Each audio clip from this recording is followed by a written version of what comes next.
자, TV조선의 단독 보도부터 짚어보면요. 이해운 기획예산처 장관 지명자가 국회의원 시절에 함께 일했던 직원들끼리 서로를 감시하게 했다.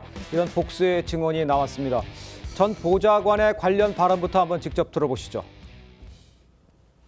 실제 이동거리나 이런 거 확인한 거죠. 그렇게 사람은 좀 못 믿고 밑에 있는 사람들에 대해서 의심이 많으셨죠. 저한테 사급 보좌관이 뭐 하는지 누구 만난지 이런 건 보고해라 라고 말씀을 주셨었어요. 할리직이 뭐 사급 보좌관의 동향을 보고를 한다는 게 굉장히 상상도 못했던 일이고 영감이 내리는 지시의 의도는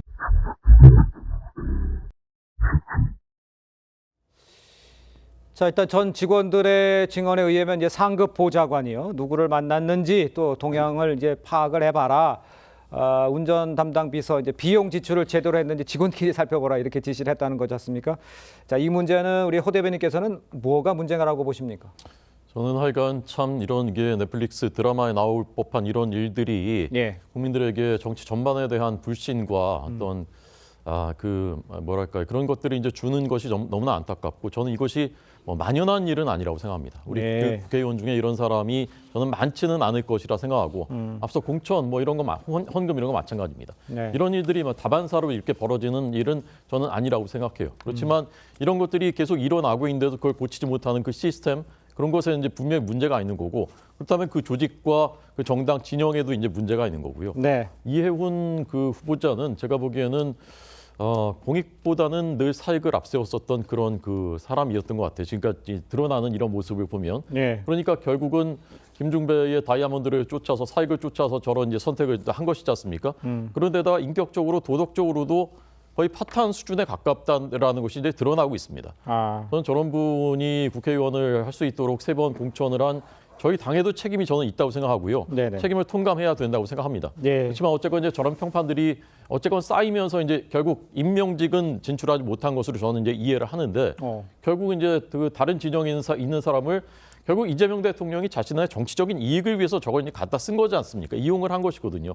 그런데 알고 보니까 저런 사람이었다라는 것까지 드러났는데 네네. 저런 분이 우리나라의 700조 원 예산을 편성하는 기획예산처의 장관으로서 늘 사익을 앞세우는 저런 분이 그것도 저런 도덕성을 갖고 있는 사람이 그게 말이 됩니까? 어떤 국민이 납득하겠습니까? 네. 잘못됐으면 알겠습니다. 지금이라도 빨리 고쳐야 됩니다. 사익을 앞세웠고 또 많은 분들이 좀 당황하고 가슴이 벌렁이게 했던 것들이 이제 인턴을 향한 갑질 이런 것들 때문에 지금 논란이 많이 되고 있는 이런 상황이지 않습니까? 자, 이런 상황에 이해운 지명자에 대한 이 새로운 의혹이 제기가 됐어요. 화면을 좀 보시면요. 오늘 국민의힘 주진우 의원이 공개한 이 등기부 등본입니다. 이 후보자 배우자 2000년 인천 영종도 토지를 13억 8,800만 원에 매입을 했는데 매입 6년 만에 3배에 이르는 이 39억 2,100만 원으로 폭등했다는 거예요. 주진우 의원은 이해운 후보 부부가 영종도 땅을 사들인 시점, 이게 인천공항 개항이 1년 앞으로 다가온 시점이기 때문에 영종도 투기 바람에 올라탔다 이렇게 보고 있는 것 같아요. 우리 여선 대변인께서는 어떻게 보십니까? 저 내용은? 근데 이제 단순히 저 주진우 의원님 예. 말씀을 들어보면은 사실은 뭐 그냥 이제 부동산 그런 상황으로 볼 때 네. 공항이 이제 들어서는데 1년 전에 샀다는 거는 사실은 다 알려진 사실이 아니겠습니까? 뭐 그런 것인데 뭐 그런 것을 이제 토지를 구입한 것이 뭔가 이 투기랑 약간은 사실은 좀 맞지는 않습니다. 예. 뭐 그렇기 때문에 일련의 과정들은 뭐 실제로 그 영종도 땅을 구입을 예, 할 때 뭐 다른 정보를 얻은 것은 아닌지 예. 아니면 그런 것들을 살펴봐서 그런 게 만약에 문제가 있다고 하면은 저 네네. 토지를 구입한 것은 잘못이라고 할 수 있겠죠. 근데 그런 네. 상황이 아직 나와 있지 않은 상황에서 저것만으로는 조금 판단하기 어렵지 않을까 그런 생각입니다. 어떻게 보세요?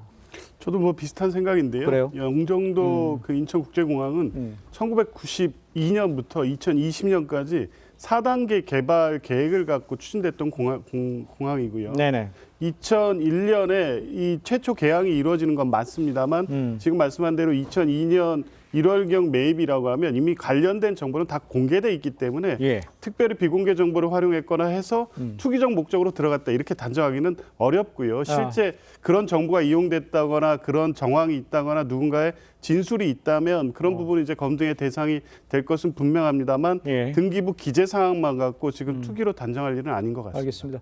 자, 그런데 일단 이재훈 후보 측에서는 아직 파악된 것이 없다 이렇게 이야기를 하고 있고요. 국민의힘에서는 경제부처 장관 부동산 투기꾼을 앉히는 것 말이 되느냐 이렇게 직격을 하고 있는데 대변인 이야기를 들어봐야 될 것 같아요. 그런데 이제 그 말씀도 이제 그 얼핏 들으면 일리가 있는데, 근데 문제는 이게 6년 만에 3배가 올랐지 않습니까? 땅값이. 그러니까 일반적인 그냥 거래, 그냥 뭐 정상적인 투자라고 했을 때는 이렇게까지 오를 수는 없는 거거든요. 네네. 결과가 이렇게 이례적으로 나왔다면 예.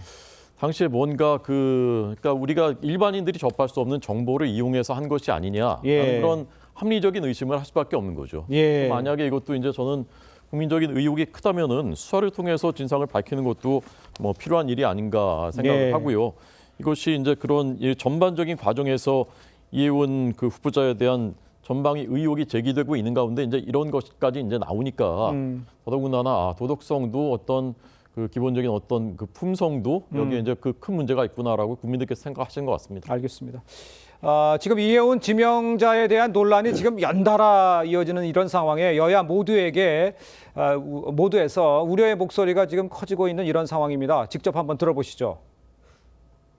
형수님에게 현란한 욕설을 내뱉었던 이재명 대통령이기에 인턴에게 입에 담기 힘든 막말을 내뱉은 이혜훈 후보자도 별일 아니라고 선택한 거 아니냐라고 하는 시중의 우스갯소리가 들립니다. 유유상종이라는 이야기겠죠. 새로운 사실이 더 계속 제기돼서 알려져서 그래서 국민 정서에 너무나 반하는 상황이라면은 뭐 중도 하차의 가능성을 뭐 고려할 수 있다 생각합니다만 일단은 이제 이 상황을 좀 지켜보고 있고요. 본인이 좀 각오를 단단히 하고 아마 청문회를 준비하지 않으면 안 될 것입니다.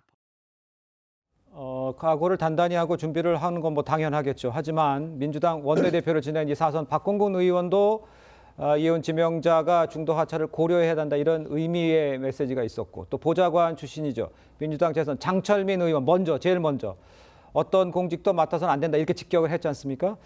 민주당 내에서도 목소리는 계속 나오고 있고 아까 그 부동산 문제는 좀 짚어봐야 된다 하지만 민주당 내의 의미 또 어떤 분위기 이런 것들은 어떻게 보십니까? 뭐 실제 심각하게 지켜보고 있죠. 네. 그러니까 지난번에 낭만 강선우 의원 사례만 단순하게 비교해 봐도 네. 지금 이제 보좌진과 관련돼서 나온 의혹이 간단치는 않습니다.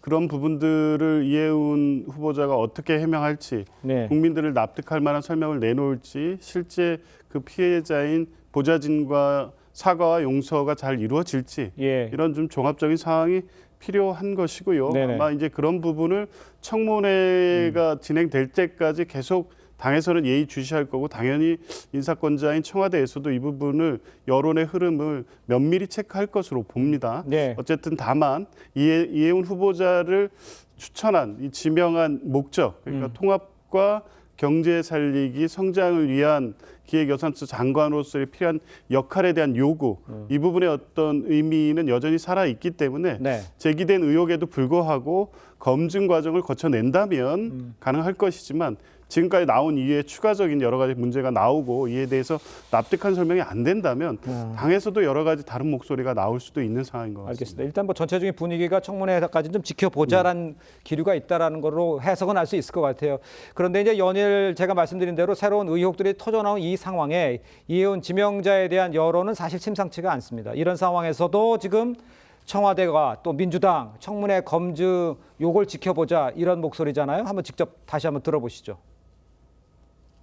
청문회 과정이라는 공식적인 절차가 있기 때문에 그 과정에서 당은 옹호보다는 검증에 무게를 두고 하겠다 이미 말씀을 드렸고요. 그 역시도 그런 검증이 대상이 될 것입니다. 저는 이혜원 후보자에 대한 그 이야기를 하실 때 제가 느낀 것은 대통령도 이게 도전이라는 사실은 알고 있습니다. 지금으로서는 청문회까지 본인이 청문회에서 본인의 정책적인 비전과 철학에 대해서 검증될 거라고 저희는 생각하고 있고요. 청와대가 알고 있는 도전 이거는 이 관계가 나오기 전이었을 것 같아요. 이런 내용이 불거지기 전. 그런데 이런 게 나왔어요.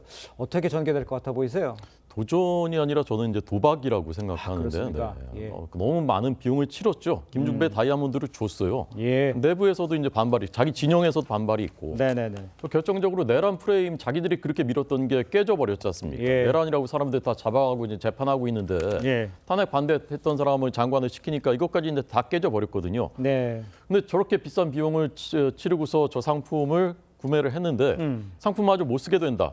그럼 어떻게 되겠습니까? 저는 이재명 대통령이 그렇게는 하고 싶지 않을 것 같아요. 너무 비싸게 주고 샀기 때문에. 예. 그래서 밀어붙이려는 것 같습니다. 청문회까지. 실제로 김민석 총리 같은 사람은 과거의 총리 그 검증 기준으로는 그 열 번은 낙마해야 됐을 사람이에요. 근데 끝까지 자료 안 내고 청문회 때 말하겠다라고 하면서 결국 청문회 때까지 밀고 나와서 결국 문개구소 됐지 않습니까? 그런데 이제 그때와 다르게 지금 민주당 내에서 저런 목소리가 나오고 있는 것은 제가 보기엔 이제 첫째 이제 동지가 아니라고 생각하는 거고 동지는 비올 때 같이 우산 써주는 사람인데 동지가 아니라고 생각하는 거고 네. 게다가 이제 명청대전까지 벌어지니까 더 그런 겁니다. 이게 그렇지 않아도 이제 마뜩치 않은데 저걸 내가 그 목숨 걸고 저걸 지켜줘야 되나 그런 생각을 하는 사람이 당내에 저는 적지 않다고 봐요. 알겠습니다. 그래서 저는 이게 심상치 않을 것 같다라고 저는 예측합니다.